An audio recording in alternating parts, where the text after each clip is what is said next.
L'Oliphant, éléphant en afrikaans, est un char de combat principal sud-africain. Il est techniquement basé sur le Centurion britannique et n'est utilisé que par l'Afrique du Sud. Les Centurions originaux ont été modifiés au fil du temps, à un point tel qu'un nouveau char a été créé. En outre, environ 5 véhicules blindés de dépannage basés sur le Centurion Oliphant sont exploités. En 1953, 250 Centurions britanniques Mark III et Mark V ont été livrés en Afrique du Sud. Pendant les 2 décennies suivantes, ceux-ci ont constitué la base des forces blindées sud-africaines, aux côtés des Comets, qui avaient également été fournis par la Grande-Bretagne. Dans les années 1970, l'armée africaine cherchait un moyen de moderniser et de développer davantage de chars Centurion existants, car cela était devenu pratiquement impossible pour l'Afrique du Sud en raison d'un embargo volontaire sur les armes de l'ONU qui existait depuis 1963 et était devenu contraignant pour tous les États.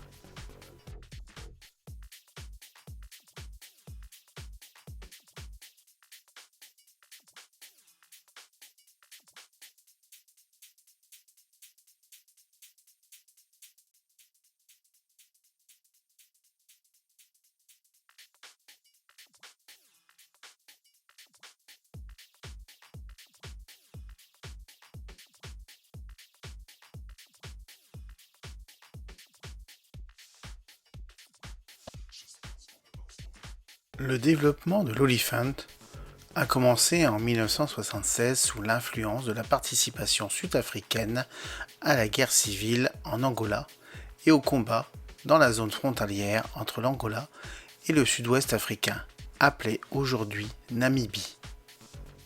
Les premiers exemplaires ont été introduits sous le nom de l'Oliphant Mark I vers 1979.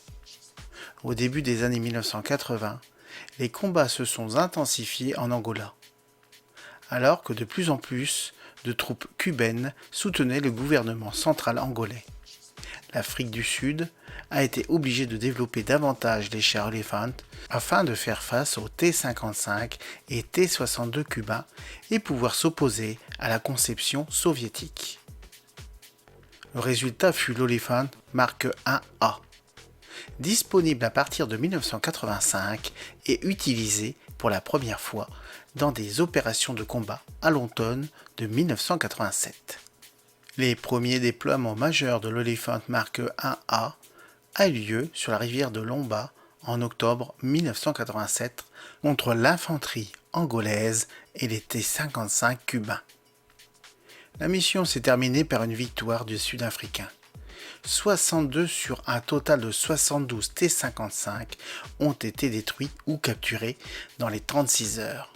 Les 10 autres ont été capturés intacts dans les jours suivants. L'Oliphant pouvait également traverser rapidement des buissons épais et du sable fin. Seuls 3 Oliphant Mark I-A ont été perdus pendant toute la guerre. L'Oliphant a été perfectionné et l'est encore aujourd'hui. Il est un char de combat standard de l'armée sud-africaine. L'objectif principal était d'améliorer globalement le Centurion et d'augmenter ainsi à la fois ses performances et sa puissance de feu afin d'obtenir un char de combat lourd particulièrement adapté à ses propres besoins. L'Oliphant Manufacturing Company, OMC, a été fondée en 1976 pour développer et fabriquer l'Oliphant. Le Mark I était la première version. C'était un Centurion avec quelques améliorations, un entraînement de tourelles plus puissant et également de meilleurs appareils de vision nocturne. Le commandant disposait désormais d'un télémètre laser portable et le tireur d'un viseur de grossissement d'image. L'arme principale d'origine de 84 mm, le blindage, le moteur et la boîte de vitesse manuelle sont initialement restés inchangés. Les premiers exemplaires furent livrés à l'armée sud-africaine à partir de 1979. L'objectif principal était d'améliorer globalement le Centurion et d'augmenter ainsi à la fois ses performances et sa puissance de feu afin d'obtenir un char de combat lourd particulièrement adapté à ses propres besoins. L'Elephant Manufacturing Company, OMC, a été fondée en 1976 pour développer et fabriquer l'Elephant. Le Mark I était la première version. C'était un Centurion avec quelques améliorations, un entraînement de tourelles plus puissant et également de meilleurs appareils de vision nocturne. Le commandant disposait désormais d'un télémètre laser portable et le tireur d'un viseur de grossissement d'image. L'arme principale d'origine de 84 mm, le blindage, le moteur et la boîte de vitesse manuelle sont initialement restés inchangés.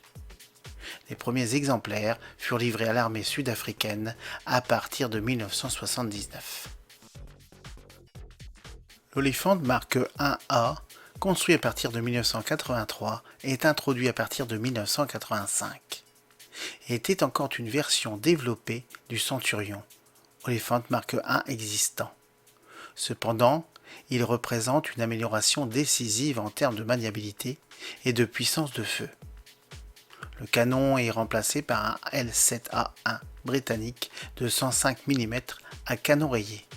8 lance-pots fumigènes sont installés de chaque côté de la tourelle. Un nouveau moteur diesel plus puissant et une boîte de vitesse semi-automatique a été installée. Les dispositifs de vision nocturne révisés et le blindage renforcé.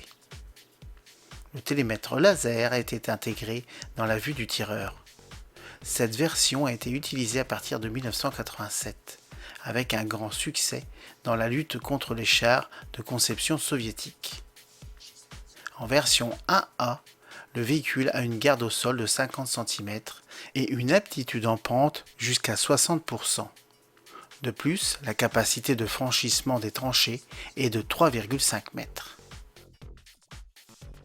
Le Mark I-B est plutôt dû aux modifications importantes apportées à un nouveau véhicule produit sur la base de Centurion. Le Mark I-B a été mis en service en 1991. Ce char a une coque légèrement plus longue et améliorée et une tourelle complètement réaménagée avec un blindage beaucoup plus solide. Le châssis a encore été repensé en remplaçant les anciennes suspensions Haussmann par des ressorts à barre de torsion. L'armure au sol a été doublée en tant que protection plus importante pour le grand nombre de mines posées en Angola, en Namibie et dans d'autres pays bordant l'Afrique du Sud. Le moteur a été remplacé par un nouveau moteur turbo-diesel avec beaucoup plus de puissance et une boîte de vitesse entièrement automatique qui a été installée. Le blindage a été considérablement renforcé à l'avant de la coque, autour de la tour et sur le toit. Et il existe également divers points de montage pour un blindage supplémentaire. Pour se protéger contre les projectiles à charge creuse et les missiles à ogive de type explosive. De nouvelles jupes latérales ont été fixées. Le poste de conduite est désormais plus spacieux, doté d'une trappe plus facile à ouvrir et équipé d'un volant au lieu de 2 leviers de direction.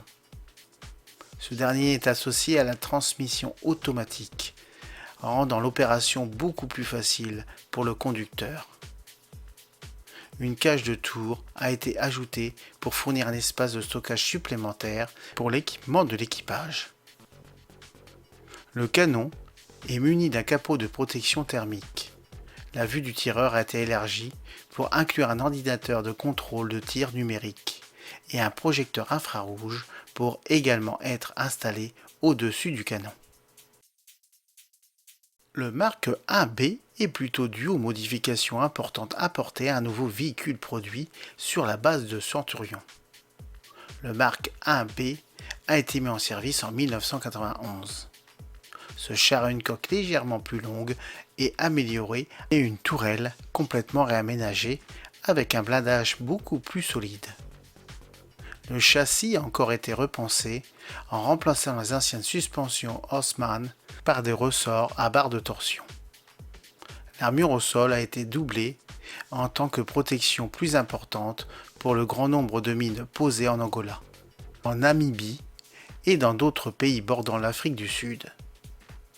Le moteur a été remplacé par un nouveau moteur turbo-diesel avec beaucoup plus de puissance et une boîte de vitesses entièrement automatique qui a été installée.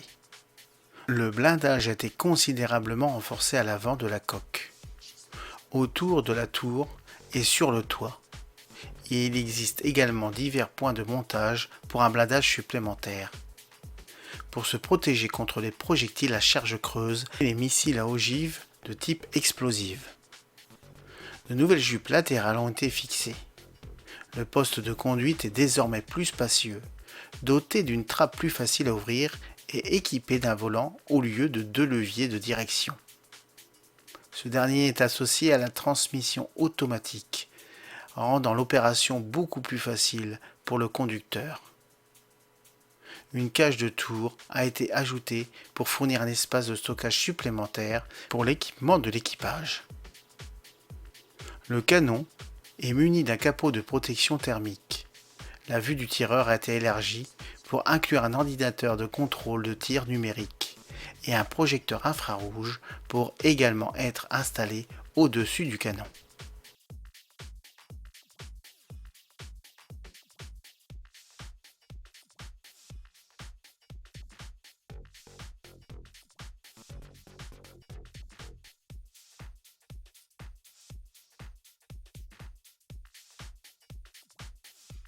L'Oliphant 2, également appelé Mark II, est un développement cohérent de l'ancien Oliphant Mark 1B.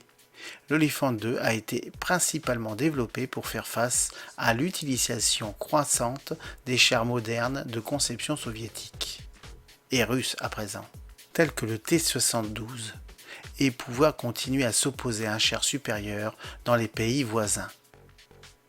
Cette dernière version représente une amélioration très significative de la force d'impact et également de la protection du blindage.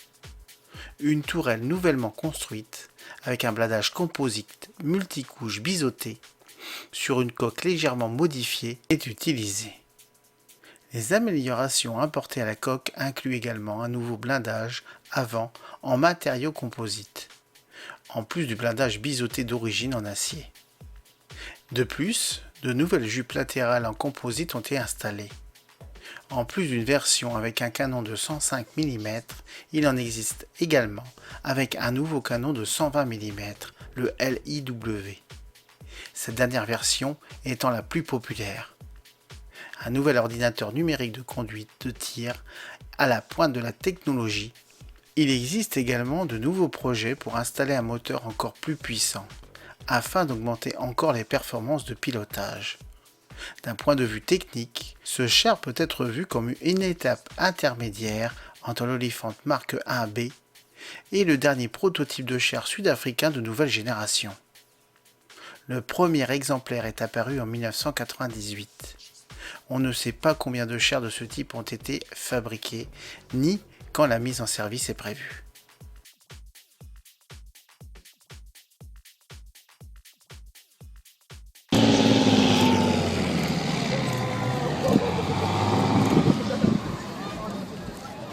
Sorry about that. Got it.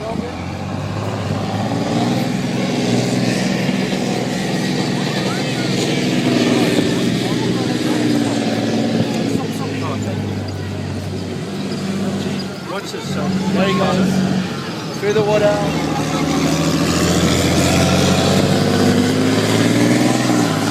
Whoa!